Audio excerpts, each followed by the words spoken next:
पापा की तो बात सुन लो। हाथ ज्यादा गर्म लग रहा है। मैं दवाई तो पी रही हूँ, कुछ हो ही नहीं रहा। फेल हो गए तो सच में वक्त का पता नहीं चलता।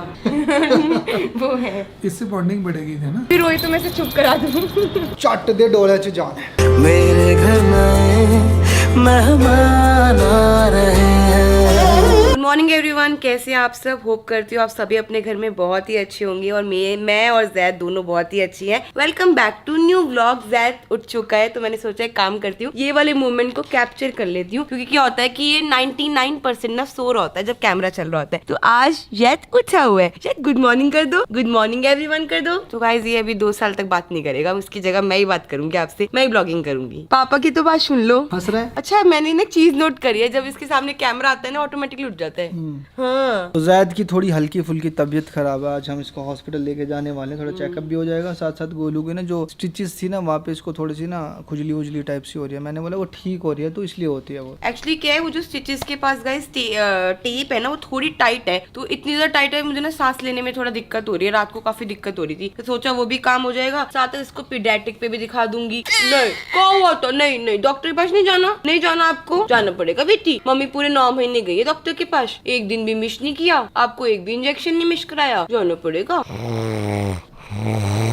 तो आज का चमत्कार आपने देख ही लिया। जो पायल का जो पूरा बड़ा बेड है ना, ये लगा लो, अगर किसी को नींद आ जाए तो ठीक है, वरना उसके कमरे में किसी की हिम्मत नहीं होती आजकल सोने की। तो गाइस अभी मैं ना पायल के रूम से आई हूँ। पायल की भी तबीयत खराब है, तो पायल को ना अपनी वाली बेल देकर आई हूँ कि अगर तुझे कोई भी जरूरत हो बेल मार दियो। क्योंकि क्या है, मैं ना जैद को लेके ना दूसरे रूम में रहती हूँ, एक ही रूम में रहती हूँ, ज्यादा रूम में ट्रांसफर नहीं होती, क्योंकि बाकी बेडशीट्स पे ना कोई भी इधर उधर चढ़ जाता है। बट मेरे वाले रूम की बेडशीट में सिर्फ मैं और जैद ही होते हैं। तो अभी मेरे को 5 बजे जाना है डॉक्टर के पास। मैं सोच रही हूँ अगर पायल की तबीयत नहीं ठीक लगेगी तो उसको भी दिखा देना एक बार, क्योंकि इसका ना लास्ट टाइम चल रहा, मेरे साथ भी ऐसा ही हुआ था। 8वें महीने के एंड टाइम में ना बहुत ज्यादा तकलीफ होती है ब्रीथिंग में, ये सब। तो रिस्क नहीं लेंगे, इसको भी ले चलेंगे। तो गाइस मुझे ना इसकी तबीयत ना शक्ल से डाउन लग रही है, तो मैंने कहा चेक ही कर लेती हूँ। थोड़ी सी गरम भी लग रही है। क्यों लग रही है पायल, बुखार है क्या? चेक करूँ? हाथ ज्यादा गर्म लग रहा है। मेरे पेट में दर्द हो रहा है। मैंने यही बात है कि इनको बाहर ऑटोमेटिकली बोल दी, मैंने बोल दिया गाइस इनको कि मैंने इसके पेट में दर्द हो रहा होगा। लास्ट टाइम में ना ऐसा होता है, पेट पे बहुत प्रेशर आता है। कुछ खाया तो नहीं? नाश्ता तो कर पहले,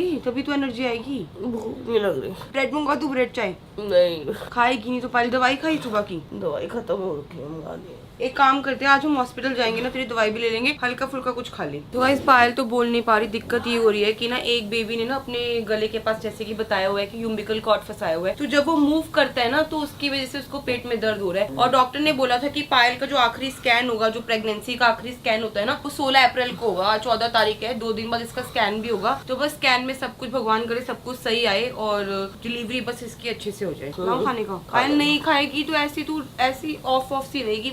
थोड़ा सा कुछ खा ले, दूध पी ले, चाहे दूध बिस्किट। मेरी खांसी नहीं ठीक हो रही है और खांसी से दर्द हो रहा है मुझे बार बार पेट में। स्टिचेस पे भी दर्द होता है खांसी से, तो खांसी ठीक कर। मैं दवाई तो पी रही हूँ, कुछ हो ही नहीं रहा। इसके लिए वो नहीं बनाना चूर सा, क्या बोल रही थी कल भाभी बताती, कौन बताती खांसी के लिए कुछ होता है? नहीं, आटे में लेके घी में। तो मम्मी ये कह रही है कि इसके लिए रोटी बनानी है, घी में चूर करके इसको निगलना है, उससे खांसी गोले बनाने हैं, उससे खांसी इसकी ठीक हो जाएगी। तो ये ना होम रेमेडी है, उससे खांसी ठीक करने के लिए सही रहेगा, क्योंकि प्रेगनेंसी में इतनी दवाइयाँ खाना भी सही नहीं रहता, बच्चे पे इफेक्ट पड़ता है। तो ये वाली चीज भी हम आज करेंगे। गाइस जैद का रूम हो गया पूरा अच्छे तरीके से सेट। आज मैं बेडशीट चेंज कर लिया। मैंने क्या करा है, मम्मी ने मुझे बोला था कि गोलू तू मालिश करवाती है, जैद की मालिश होती है ना, तो एक काम करा कर, एक ही बेडशीट को यूज कर, क्योंकि बार बार बेडशीट ना गंदी हो जाती है। तो ये जो बेडशीट है ना, इससे पहले डार्क वाली, वो मैंने लपेट के रख दी। अब कल आंटी आएगी ना तो वही बेडशीट यूज कराऊंगी। और इधर मेरा नोना बेटा सो रहा है आराम से, रेडी होके दूध पी के नहा धो के सोना बच्चा बना के मैंने इसको सुला दिया है। और इधर मम्मी बना रही है पायल के लिए होम रेमेडी। मम्मी क्या है, मैं फिर चूरी? हाँ, ये आपने कैसे बनाया है? ऐसे ही बस आटे के अंदर देसी में गूंद के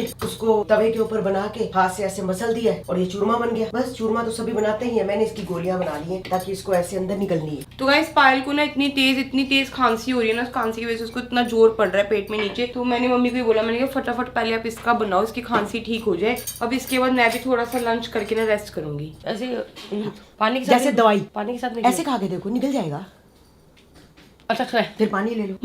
फेल हो गए एक्सपेरिमेंट। पानी के साथ ही जाएगा। पानी के साथ ले लो फिर, और क्या कोसा कर दूं पानी, क्योंकि कोसे पानी से ले लो, ठंडे पानी घी तो को ऐसे ठंडे पानी टेस्टी से। बनाया मैं ऐसे ही खा लेती हूँ। मम्मी यही बोल रही थी कि पायल को अच्छा मैंने लगेगा। बोला, मैंने कहा तभी मैंने 6 बनाए, मैंने ये देखा, मैं कहा इतना टेस्टी ऐसे वैसे देखा, ऐसे खा लो। अभी देखो ऐसे मैंने भी खाया है। ऐसे खा लेती हूँ। नहीं, ये ना निकलने से क्या होता है, ठीक होता है। तो गाइस यहाँ पे ना मेरा लंच का टाइम हो गया और क्या बोलते हैं लंच करके ना सोच रही हूँ थोड़ी देर सो जाती हूँ क्योंकि 3 बज गए हैं, 5 बजे जाना है डॉक्टर के पास, तो 1 घंटा रेस्ट कर लेती हूँ। ये तेल गोलू के लिए मालिश के लिए बनवाया है, ये सरसों का तेल है, इसके अंदर हमने अजवाइन, लहसुन, मेथी दाना और सूंड सारों को गर्म करके इसको अच्छे से उबाल लिया और इसको छान लिया। अब इसकी मालिश होगी गोलू की, क्योंकि ये जच्चे के लिए बहुत सही रहती है, इससे सारी दर्दें ठीक हो जाती है। दीपक मैं रोटी नहीं खाऊंगी बाबू, मैं सिर्फ चावल खाऊंगी थोड़े से। वैसे तो गाइस मुझे चावल खाने नहीं चाहिए, खांसी बहुत हो रही है, पर रोटी खाने का बिल्कुल मन नहीं कर रहा है। और मम्मी ने ना भी चूड़ी बना के कुछ खिलाया, देखो इसका क्या असर होगा। चूरी। तो गाइस मैंने अंदर बहुत ज़्यादा बोर हो रही थी, देखा बाहर से आवाज़ आ रही है क्या बातें कर रहे हैं लक्ष्य, दीपक और पायल। तो मैं बाहर आई, मैंने कहा क्या बातें कर रहे हैं मुझे बताओ। बहुत बोर हो रही थी मैं अंदर, तो मम्मा को जैद के पास बिठाकर मैं आ गई बाहर। तो गाइस मेरा शावर हो गया एकदम डन, लंच भी कर लिया था टाइम से, बस अब दवाई खा रही हूँ। दवाई खाने में बहुत लेट हो गई, मुझे तो याद ही नहीं था दवाई, मम्मा ने याद दिलाया 4 बज गए कि दवाई खा ले। और मेरी दवाई से याद आया दीपक की पायल ने दवाई खाई है कि नहीं खाई, पूछ के आई जरा। खा ली थी दवाई, खा ली थी, मैंने दी थी।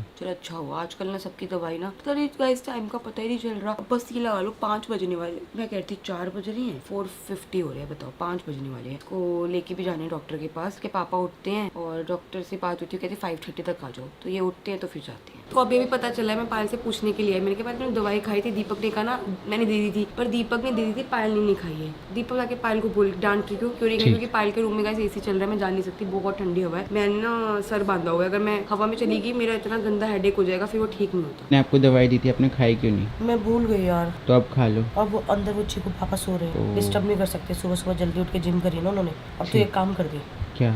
2 केले काट के ला दे ठीक। और नमक डाल के। तो गाइस कल से ना मेरा जो टमी है ना वो बहुत ज्यादा टाइट हो रहा है, और डॉक्टर ने मुझे बोला था कि जब भी पेट टाइट हो ना तो आप जरूर हॉस्पिटल में आके एक बार चेक करा देना। तो मेरे को ऐसा लग रहा है मुझे जाना ही पड़ेगा। एक तो खांसी बिल्कुल खत्म नहीं हो रही, बिल्कुल बंद नहीं हो रही, नॉन स्टॉप खांसी हो रही है, और ये ना हो कि इस हफ्ते या अगले हफ्ते में डिलीवरी के लिए बोल दें। खांसी मेरे लिए बहुत ही खतरनाक है, मुझे किसी भी तरीके से ना कंट्रोल करना पड़ेगा, शायद नेबुलाइज करें डॉक्टर आज। जब लिफ्ट से आती थी ना तो मेरे दिमाग में बात आती थी, मैंने कहा पायल जब हम लिफ्ट से उतरते थे तो उस टाइम मैं प्रेग्नेंट थी, तू प्रेग्नेंट थी, अब देख मेरे हाथ में बेबी है, कुछ टाइम की बात होगी हाथ में 2-2 बच्चे होंगे, तो सच में वक्त का पता नहीं चलता। तो आज ना मैं 8 दिन बाद घर से बाहर निकल रही हूँ, और ये चीज बहुत अच्छी हुई कि हमारे घर में ना छठी हो गई, हवन हो गया, क्योंकि मेन होता है कि बच्चे का हवन होना तो बंदा बाहर निकल सकता है, और डॉक्टर के पास जाना जरूरी है, तो इसलिए बाहर निकल रही हूँ। इसने गलती कर दी ना, इसने क्या किया, RO का पानी गर्म करके उसमें नैन बना के पिला दिया इसे, जबकि इसको दूसरा बिस्लरी पानी से करना था। हाँ मुझे पता नहीं था ना, मेरे को बच्चे को पहली बार ये चीजें हैं, धीरे धीरे इंसान ना सीख कर मिलती है। तो भैया अब तो हॉस्पिटल के चक्कर लगते रहेंगे, डेली रूटीन, छोटी मोटी दिक्कत भी हॉस्पिटल में जाके ठीक होगी, क्योंकि अब लापरवाही नहीं कर सकते, बच्चे हैं। पहले तो क्या होता था ना, खुद भी हम कुछ भी टैबलेट खा लेते थे, 3-3 बच्चे हो जाएंगे तो आप कुछ भी लापरवाही नहीं कर सकते घर में। हमें वैसे ही लग रहा था वेट कम है, वेट कम नहीं हुआ पर छोटा लगने लग गया है। वो होता ही है, पता है।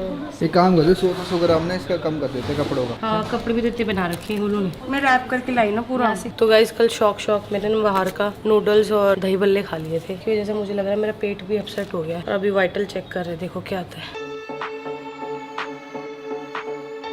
मैंने कमेंट्स पढ़े जी, ज्यादा अच्छी मम्मी बन गई है पहले से, वो अब उनकी पेन कैसे फील कर रहे हो? वो मैं इसलिए फील कर रही हूँ क्योंकि वो चीज़ों से मैं अभी गुजरी हूँ ना, तो मतलब मेरे को वो चीज़ का पता चल रहा है। मैंने पायल को ये बात बोली, मैंने किया तो अपनी खांसी ठीक कर ले, बिकॉज मुझे पता है मुझे स्टिचेस लगी है। तो जिस दिन मैं हॉस्पिटल में थी, मैं जब कफ करी थी ना तो बहुत ज़्यादा पेन होता है। तो मेरे को ये फीलिंग है कि कहीं 2 जिस्म एक जान तो नहीं हो गए? वो है, मेरे को ऐसा लग रहा है इसकी स्टूल सही से नहीं है। अब मेरे को ऐसा फील हो रहा है कि ना शायद जो मेरी फीडिंग है उससे इसका प्रॉपर इसका पेट नहीं भर रहा है, क्योंकि उसके बाद भी ना ये मुंह चलाता है, तो मतलब दूध ढूंढ रहा होता है ये। जब बच्चा फीड लेता है ना, तो जैसे 3 किलो का जो बच्चा है, इसके जो पेट का साइज है अराउंड 30-40 ml है, और जो मम्मी के पास दूध है, जैसे गाय का दूध हम लेते हैं उसका बछड़ा पीता है और बेच भी देते हैं हम लोग। माँ की एक छाती में 70-80-90 ml तक मिल्क होता है, दोनों ब्रेस्ट में 150-180 ml तक मिल्क हो गया। 8 बार पियेंगे तो 1 लीटर तक दूध हो गया। हमारे बच्चे की कैपेसिटी 3 किलो की पर डे में 450 ml दूध की है। तो बहुत सी मदर्स को ये कंफ्यूजन रहती है, तो उनका दूध कम उतर रहा है, बट एक्चुअली उनके पास ज्यादा दूध है। तो अपना ये आप मिथ को रिमूव करें, और आपके थ्रू बहुत सारी मदर्स का रिमूव हो जाएगा ये। मतलब इसका पेट भर रहा है। पेट इसका भर रहा है। तो गाइस जो डॉक्टर बोल रहे हैं ना, आप लोग भी ध्यान रखो, क्योंकि देखो जैसे मैं एक नई मदर हूँ, तो मुझे इन चीज़ों की बिल्कुल भी नॉलेज नहीं है। एक नया एक्सपीरियंस मैं अपने साथ जी रही हूँ, तो मेरे को जो भी डाउट होते हैं मैं इसलिए आके क्लियर कर लिया। आप लोगों को भी मेरे थ्रू इन्फॉर्मेशन मिलेगी जो नई मदर्स है। तो ये क्लियर हो गया ना जी। आपने एक बार नोट करा होगा, जब आप दूध पिलाते हो तो जैसे हम गाय का दूध लेने जाते हैं, पहले वाला दूध पतला होता है, वो नीचे बैठता है, पहले वाला बाद वाला दूध गाढ़ा होता है, फैट होती है, हाँ होता है, ऐसे होता है ना। हाँ ऐसे होता है। पहले ऐसा नहीं था, पहले अब ऐसा होने लग गया। पहले लाइट होता है, अब थोड़ा सा हार्ड होने लग हार्ड गया, हो कलर गया, चेंज होने लग कलर गया। चेंज होने लग गया।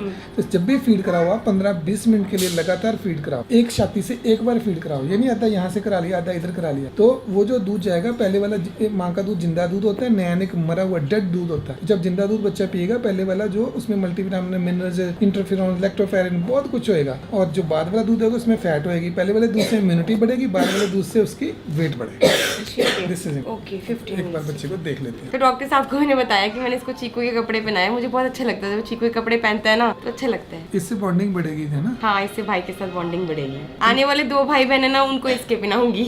ये मेरी मम्मी भी ऐसे करती थी, छोटे बड़े भाई के कपड़े छोटे को ये करना चाहिए। पहले भी कर ली, पर पेट में बहुत ज्यादा टाइट। आपने 2 टाइम, ठीक है। Lot of rest, because I don't want you to exert. हम चाह रहे हैं कि हम टर्म तक पहुंच जाए। 37 वीक्स को टर्म बोलते हैं। 37 वीक्स हमारे होंगे 29th को, ठीक है। अगर 4-5 दिन ऊपर मिल जाए तो और भी अच्छी बात। तो that will be only possible अगर रेस्ट करोगे। बेबी के लंग मेच्योरिटी के लग गए, वो लगे थे इंजेक्शन, तीनों लग गए। हाँ 2 तो इन्होंने लगा दिए थे। फिर अब हम नेक्स्ट मिलेंगे विद योर स्कैन। हमारा 2nd को हुआ है ना scan, so let us make it 2 weeks from 2nd, 14th 16th को। हाँ 16 को बोला था आपने। तो गाइस हमने थोड़े दिन पहले नूपुर मैम को पूरा शो किया था वीडियो में, और उसके बाद अब ये हमारी फैमिली मेंबर हो गई है। तो नूपुर मैम खुद बताएंगे कि आजकल क्या क्राउड रहता है यहाँ पे। मैडम क्या क्राउड रहता है? I think this is a new experience for me because Payal and Kritika, they have lot of followers. सारे जने मुझे अब नूपुर मैम बोलते हैं, कोई डॉक्टर नूपुर नहीं बोलता। हाँ हम हमेशा जब भी आते हैं ना तो ऐसे बोलते हैं, तो निपुण मैम से बात हो गई, हम जा रहे हैं, अपना नाम लेते हैं। In fact, one of the patients had come over here, तो by chance I was occupied. मैंने उनको हेलो बोला, पर उन्हें मेरी कुलीग ने देखा, तो she was very angry कि भी मेरे आपने खुद क्यों नहीं देखा, हम तो नूपुर मैम को दिखाने आए थे। पायल और कृतिका की नूपुर मैम बन गई हूँ पॉपुलरली। पूरी 9 मंथ्स जितने भी हमारी प्रेगनेंसी जर्नी रही, आपको पता है हम हॉस्पिटल तो कितना टाइम आए हैं। तो जब भी हम हॉस्पिटल आते थे ना गाइस, तो हमेशा बोलते थे कि आज हम जा रहे हैं नुपुर मैम से बात हो गई, नुपुर मैम ने बोला ये करना है, नुपुर मैम ने बोला वो करना है। तो लोग 9 मंथ से कंटिन्यू सुन रहे थे, बट वही है कि रूबरू नहीं कर पाए थे आपसे, अब रूबरू हो रहे हैं। But it's a wonderful experience because दोनों जनिया जो है ना सो प्लेजेंट। और मुझे लगता है जितने दोनों आपस में, मुझसे लोग पूछते हैं कि ये दोनों प्यार से रहते हैं, तो मैंने कहा मैंने तो अपनी आंखों से देखा। Really live with lot of love and affection, मतलब मोर देन रियल सिस्टर्स। तो ये प्यार है आप लोगों का। और मैं नूपुर मैम को तब मिला था जब गोलू की प्रेगनेंसी सिर्फ 5 से 10 दिन रह गई थी, और मैं आज तक हॉस्पिटल नहीं आया था कभी। तब ये आते थे और साथ में जो हमारे बच्चे वो आते थे। मतलब इतना फेथफुल था ये हॉस्पिटल, घर के सामने ज़्यादा दूर है नहीं, तो मुझे कभी ज़रूरत ही नहीं पड़ी कि मुझे हॉस्पिटल आना पड़े। मतलब सब चीज़ें गोलू और पायल ने खुद संभाली है। मुझे लगता है ये दोनों आपस में एक दूसरे के पति पत्नी है। ये दोनों जनिया जो है ना, दे कॉम्प्लीमेंट ईच अदर। नहीं तो it is very rare to see like this, and I think that's why all the people are also so much interested. But जितना ये एक दूसरे को कॉम्प्लीमेंट करती हैं, always there for each other, it is actually something which is amazing. And मेरी हमेशा इन दोनों के साथ, बच्चियों के साथ ब्लेसिंग्स रहे। Thank you madam, thank you. Golu क्या करती है दिखाता हूँ आपको। गोलू ना साथ में लेके घूमते हैं। हाँ, ये कभी भी रोए तो मैं इसे चुप करा दूँ। अभी तो सो रहा है, अभी तो चुप क्या कराए। इसमें कटोरी भी है, कटोरी भी रखी हुई है, चम्मच भी रखा हुआ है, साथ में उसका हैंकी भी रखती हूँ, ब्लैंकेट भी रखती हूँ। मैं कृतिका मलिक कम माँ ज्यादा लग रही हूँ, मतलब कि ना साथ में लेके घूम रही हूँ सब कुछ अपना सामान। तो गाइस ये जो लड़का है ना, ये लड़का इतना परेशान करता है, पायल में तुझे बता नहीं सकती है। 2 बजे से सो रहा है, 8 बज रहे हैं, ठीक है। अब तू देखियो पूरी रात जागेगा। इसका मतलब सोने का सिस्टम भी वो है। मुझे बोला था किसी ने, सुबह पैदा हुआ है ना, हाँ। वो सुबह सोएगा, रात को जागेगा। और काम करियो, रात को करियो। अच्छा, मुझे डॉक्टर ने बोला है कि मुझे कभी भी पेन उठ सकते हैं क्योंकि ट्विन प्रेगनेंसी है, तो ये मत देखना कि रात को पेन हो रहा है तो हॉस्पिटल नहीं आ रहे हो, करे कभी भी होएगा, चाहे रात को 1 बजे 2 बजे 3 बजे हॉस्पिटल में आना पड़ेगा। और पूरा टोटल बेड रेस्ट बोल दिया है क्योंकि ट्विन प्रेगनेंसी है ना, तो एग्जॉशन ज्यादा जल्दी हो जाता है, मुझे सांस चढ़ जाती है। डॉक्टर ने बोला बेड से नहीं हिलना अगर आपको 5 तारीख को डिलीवरी करानी है। तो वो तो तब है, अगर दर्द नहीं हुआ मुझे कोई तो 5 तक खींच सकते हैं। हाँ। अगर दर्द हो गया तो कभी भी डिलीवरी हो सकती है। हमारे ऊपर नहीं है, बस यही है भगवान जी जो करे सही सलामत करे और हमारे दोनों बच्चे दुनिया में सही सलामत आए, और कुछ नहीं चाहिए हमें। तो आज हम करने वाले शोल्डर का वर्कआउट। तो पहले करेंगे स्मिथ मशीन पे शोल्डर प्रेस, और साथ साथ लक्ष्य करने वाली है लेग का वर्कआउट। पीछे दीपक भी है, तो मिलके कुछ करते हैं धमाका। तो अभी क्या है ना, थोड़ी तबीयत खराब है तो हम थोड़ा लाइट वेट ही करेंगे। तो अभी करने वाले डंबल फ्लाई, अभी 4 है तो देखेंगे हम 10 तक जाएंगे, 7 से 10। सबसे पहले भाग मत, बिल्कुल आराम से बैठ। चल, बॉडी ना बिल्कुल आराम से बनती, भागने से नहीं बनेगी, याद रखेंगे। मेरे भी पैर ऐसे लंबे ही होंगे, इतने रक्ष इतने शोल्डर होते हैं। तमीज़ से बैठ गई है, ये तमीज़ चाहिए ये। तो भैया हमने वेट कर लिया 7.5 kg और अभी तबीयत ठीक हुई है हमारी। तो जिद नहीं है, वेट से कोई हमारा कंपटीशन नहीं, हमारा है मसल मूवमेंट से। कंट्रास्ट थोड़ा सा अच्छा रहे हमारा। आने के बाद लक्ष्य थोड़ा अच्छे से करने लग गया। वेरी गुड, ऊपर आ, पहले पूरा ऊपर आ। गाइस दीपक में बहुत जान है, ये लगा लो 60 kg कर रहा है वेट। वेरी गुड, चल चल। क्या छसरी अभी बताऊंगा लक्ष्य को, वो छसरी थी ना, मैं बताऊंगा तेरे को दूसरा। बताओ एक्सपीरियंस बताओ। बहुत ही अच्छा था। पोजीशन बता देता हूँ मैं दोबारा से, देख ले दीपक। देखिए ये पोजीशन थी तेरी, मुझे ये चाहिए। देखिए ये है हम पाओ, शोल्डर कितना, हमारे शोल्डर चाहे कितना बड़ा बॉडी बिल्डर हो, अपने शोल्डर जितने लेग रखेगा, ठीक है। मूवमेंट आ रही है, ये मूवमेंट चाहिए। स्ट्रॉन्ग मत कर, आराम से ना रूट्स पे ध्यान दो। चल चलो, वेरी गुड, एक और। हाय मम्मी। तो 2 तरह की ना फ्रंट रेस होती है, तो मैं ये वाली कर रहा हूँ। तो अभी हम कर रहे हैं क्लोज स्क्वैट्स और 7 रैप हो गए। दीपक की हालत थोड़ी बिगड़ रही है, बिल्कुल स्लो होगा दीपक। सब देख 1। इस नाम तो ना सबको पता है। अभी हम जब कर रहे हैं शोल्डर डंबल प्रेस, तो कल से हम ना वर्कआउट करेंगे। ज़्यादा ना ज्ञान के चक्कर में पड़ेंगे ना तो फिर कंट्रोवर्सी में आ जाएंगे। तो ये वाला वेट मेरे को बहुत ही मज़ेदार लगा, कि बहुत ही मतलब छोटा भी है और एकदम सिमटा हुआ सा। चट दे डोले च जान है। 2 more। तो फाइनली घर आ चुके हैं और आज मैंने सुबह से दवाई नहीं खाई है, तो सबसे पहले खा लेती हूँ दवाई। तो गाइज इस व्लॉग को यहीं एंड करते हैं, मिलते हैं नेक्स्ट व्लॉग में। तब तक जिसने चैनल को सब्सक्राइब नहीं किया जल्दी जाके सब्सक्राइब करो, लाइक करो, कमेंट करो, शेयर करना बिल्कुल मत भूलना। Bye bye guys, good night.